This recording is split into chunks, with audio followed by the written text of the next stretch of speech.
আমাৰ 2-3 মাহ আগতে বৰ্ডৰ ৰিজাল্ট দিছিলে। বৰ্ডৰ ৰিজাল্ট লাষ্ট 3 বছৰৰ পৰা যথেষ্ট ভাল কৰি আছে। ৰুৰাল এৰিয়া হিচাপে, লোকেল এৰিয়া হিচাপে যিটো মোৰ সপোন আছিলে, মই 2017ত মই বাহিৰৰ পৰা আহি মই নিজৰ এটা ভাল কেৰিয়াৰ এৰি আহি ইয়াতে মই স্কুলখন এষ্টাব্লিছ কৰিছিলোঁ কিবা এটা সপোন লৈ।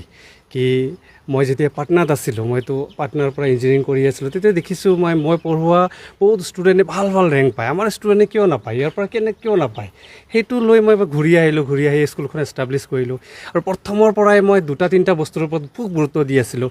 এটা হ'ল মেণ্টেল ষ্টেবিলিটি, আৰু এটা হ'ল ফ'কাছ আৰু হেল্থ, আৰু হ'ল আপোনাৰ কেৰেক্টাৰটো। মই সদায় বাচ্চাবিলাকৰ পঢ়াৰ লগে লগে মই যিহেতু ক্লাছ লওঁ, সদায় সিহঁতক মটিভেট কৰি থাকোঁ কি তোমালোকে এইকেইটা বস্তু একদম পূৰা ফুল কনচেনট্ৰেশ্যন দিব লাগে আৰু কেৰিয়াৰ অৰিয়েণ্টেড অলপ হ'ব লাগে। তাৰপিছত লাহে লাহে আমাৰ এতিয়া লাষ্ট 3 বছৰৰ পৰা বৰ্ডৰ ৰিজাল্টটো হৈ আছিলে। কিন্তু এইবাৰ গৈ আমাৰ এজন মেডিকেল পালে, তেজস প্ৰতিম চৌৰীয়া, মোৰ ফেভাৰিট ষ্টুডেণ্ট আছিলে। মই সদায় এটা চিন্তিত আছিলোঁ কি যিহেতু আমাৰ ইয়াতে গুৱাহাটীটো ওচৰত হয়, ষ্টুডেণ্টখিনি গুৱাহাটীমুখী বেছি হয়। তো তেওঁ যেতিয়া ইয়াতে এডমিশ্যন ল'লে, আমাৰ ক্লাছ 10 টপাৰ আছিলে, তেতিয়া মই অলপ ৰেছপনচিবিলিটিটো বাঢ়ি গ'ল কি নাই এইকেইটা বাচ্চাৰ যদি ৰিজাল্ট নহয় গৈ মোৰ বিৰাট লাজ লাগিব, গিল্ট ফিল হ'ব। কিন্তু আজি গৈ 593 মাৰ্কছত নীট কোৱালিফাই হৈছে। আৰু আমাৰ অংকিতা মণ্ডল, তাই IIT গুৱাহাটীত ছিট পাবলৈ সক্ষম হ'ল। তেওঁৰো ডাঙৰ সপোন আছে, আগতকৈ সফল হ'ব বুলি আশা কৰিছোঁ। আৰু আমাৰ এইবাৰ এপিয়াৰিঙত আমাৰ অংগৰাগ বৰুৱা 99 পাৰ্চেণ্টাইল পাইলে CUT টো মই তাক মটিভেট কৰিছিলোঁ। চাওক, প্ৰত্যেকটো ষ্টুডেণ্টৰ এটা স্পেচিফিক কেৰেক্টাৰ থাকে কি এই বাচ্চাটো এইটো লাইনত গ'লে ভাল হ'ব, এইটো বাচ্চা এইটো লাইনত গ'লে ভাল হ'ব। তেওঁৰ ৰিচাৰ্চ মাইণ্ড অলপ এটা আছে। তো মই আগৰ পৰাই কৈ আছিলোঁ কি তুমি অলপ ইউনিক কৰা, তুমি CUT ক্ৰেক কৰা, এপিয়াৰিঙত কোনো ড্ৰপ দিব নালাগে, ভাল এটা ইউনিভাৰ্চিটি বা কলেজৰ পৰা তুমি ইণ্টিগ্ৰেটেড এটা ক'ৰ্চ কৰা, তাৰপিছত আগত গৈ ৰিচাৰ্চ লাইন বা PhD কৰি 2টা অপশ্যন থাকে।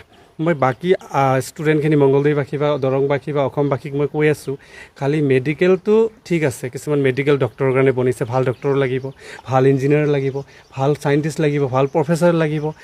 যাৰ যেনেকুৱা ইণ্টাৰেষ্ট আছে তেনেকৈ যাব লাগে, বা ছ'চাইটিক চাই সেইটো ডিচিশ্যন ল'ব নালাগে। তো সি 99 পাৰ্চেণ্টেজ পালে, আৰু মোৰ ভাল লাগিছে, বৰ্ডতো ভাল ৰিজাল্ট কৰিছে। আৰু এটা বস্তু মই ক'ব লাগিব, 3টা ষ্টুডেণ্ট কোচিং নোহোৱাকৈ, অনলাইন কোচিং অলপ চলপ লৈছিলে, কিন্তু অফলাইন কোচিং নোলোৱাকৈ বৰ্ডতো ভাল কৰিছে আৰু এণ্ট্ৰেঞ্চতো ভাল কৰিছে। এইটো কৰিব পাৰে। বহুত ষ্টুডেণ্ট মই দেখিছোঁ কি বৰ্ডটো নেগলেক্ট কৰি দিয়ে, এণ্ট্ৰেঞ্চত পালেতো পালে, নাপালে বহুত বেয়া অৱস্থা হৈ যায়। এইটো কিন্তু ট্ৰু।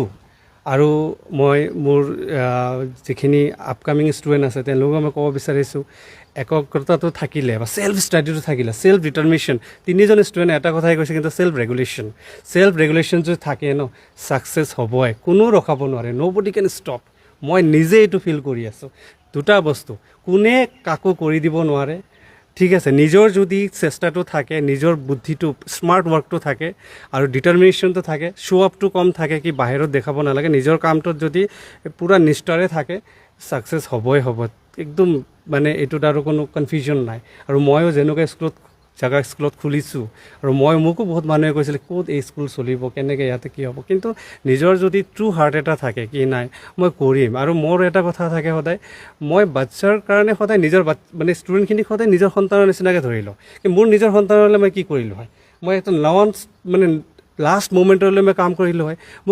মোৰ আলহীবিলাকেও কয় অলপো নাহে, টাইম নিদিয়ে আমাক। ইনফেক্ট মোৰ ইনলছো কয় কি নাহে যোৱা একদম, মই কিয় নাযাওঁ এইবিলাক কাৰণত কি মই 24/7 লাগি থকাৰ এটা টেণ্ডেঞ্চি। আৰু বাচ্ছা কি হয়, এটা ফোন কল কৰি দিলেও সিহঁতে বহুত ছিৰিয়াছ হয়। মই খুব এটা বণ্ডিঙত আছিলোঁ। আৰু এটা বস্তু কি হয়, ষ্টুডেণ্টখিনিক এটা বণ্ডিঙত ৰাখিব লাগে, স্কুলেও ৰাখিব লাগে, নিজৰ পেৰেণ্টছেও ৰাখিব লাগে। পেৰেণ্টছে যদি কিমানে টিউশ্যন নিদিয়ক, কিমানে ফেচিলিটি নিদিয়ক, যদি সময় নিদিয়ে নহ'ব। আৰু মই 3টা বস্তু লাষ্টলি কৈ দিওঁ, খালি আমাৰ ষ্টুডেণ্টৰ কাৰণে নহয়, চবৰ কাৰণে।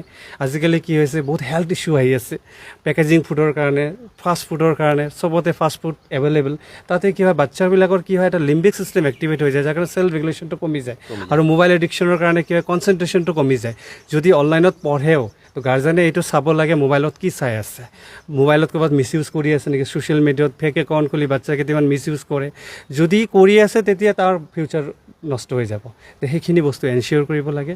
আৰু আমাৰ তিনিজন ষ্টুডেণ্টকো ভৱিষ্যত শুভেচ্ছা কামনা কৰি আৰু মই এইটো ইয়াৰ চেগতে ক'ম যাতে ভাল এটা ডক্তৰ হয় আমাৰ তেজপ্ৰতীম সৎ ডক্তৰ হয় সৎ ডক্তৰ কিয় কৈ আছোঁ আমি কেতিয়াবা মোৰো কেতিয়াবা কনফিউজন হয় কি মেডিচিন খাবলৈ তো যাতে সৎ ডক্তৰ হয় আমাৰ অংকিতা মণ্ডল যাতে সৎ ইঞ্জিনিয়াৰ হয় আৰু আমাৰ সৎ চাইণ্টিষ্ট এজন হয় যাতে সঁচাই দেশৰ কাৰণে কাম কৰে ছ'চাইটিৰ কাৰণে কাম কৰে বেলেঞ্চ কৰি লৈ যায় নিজৰ নতুন প্ৰজন্মক সুবিধা পালে অলপ আগবঢ়াই লৈ যায় সেইখিনি মই বিচাৰিম একদম হাতযোৰ কৰি এইখিনি মই বিচাৰিম আৰু সৎ মানুহ হ'লেহে আমাৰ দেশখন আগবাঢ়িব আমাৰ অসমখন আগবাঢ়িব এইখিনিয়ে ধন্যবাদ